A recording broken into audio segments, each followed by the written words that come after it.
Hi, I'm Lizzie, and over the past 13 years, I've been navigating a diagnosis called MEN1. For the past 5 of those years, I've been on a completely unexpected healing journey, one that has turned so much of what I thought I knew about health on its own head. Today, I want to talk about something that shifted everything for me, and this is language. Specifically, why I stopped saying words like fighting or battling my disease, and how that simple shift changed the entire energy of my healing journey.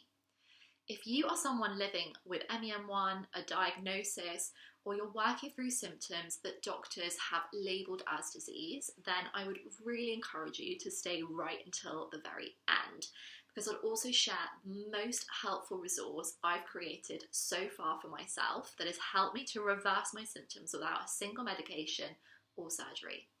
Let us dive straight in. Did you know language carries energy and shapes our biology? One of the first things I remember my mentor ever said to me was this: your words shape your world. It is something his mentor teaches, and at first I didn't really get it, not when I listened to either of them saying it, but then I started to notice something. Every time I would listen to people talking about illness, especially something like cancer, it was always about the fight, kill the cancer, beat the disease, win the battle. There was always violence. And it struck me that these words came from a place of fear, whether that was anger or frustration or confusion, letdown, disappointment. But fear does not heal. And in fact, fear is what keeps my body in a stuck, distressed state. The way I see it now is that those fear-based words were doing the opposite of what I wanted, which was healing. They were reinforcing the emotional energy that created the disease in the very first place.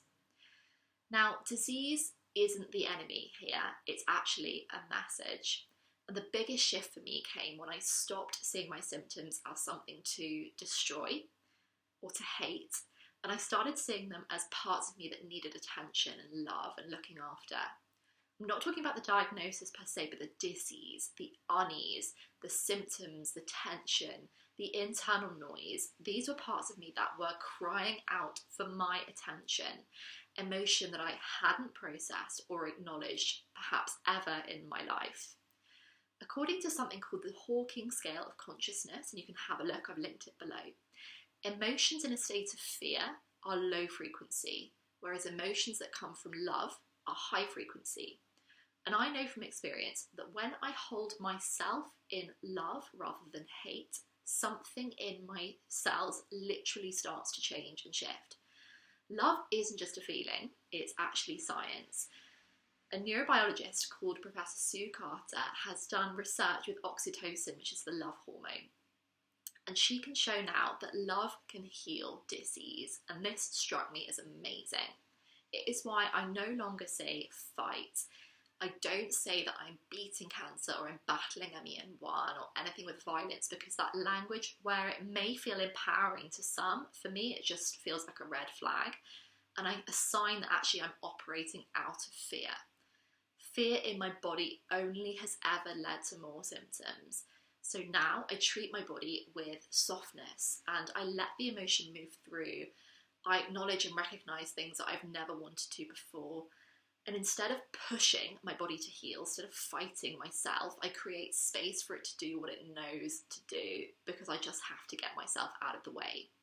Healing is not a war, it's to return to a state of ease. If you've ever felt like using language like fighting or battling, like that is all right. It's just that there is another way to think about it.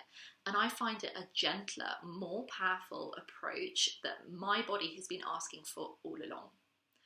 If this resonates with you and you want to see exactly how I've begun reversing my symptoms without meds and without surgery, I've put everything that I possibly can into a free guide that you can download below. Thank you so much for being here, and I am already excited to see you in the next video.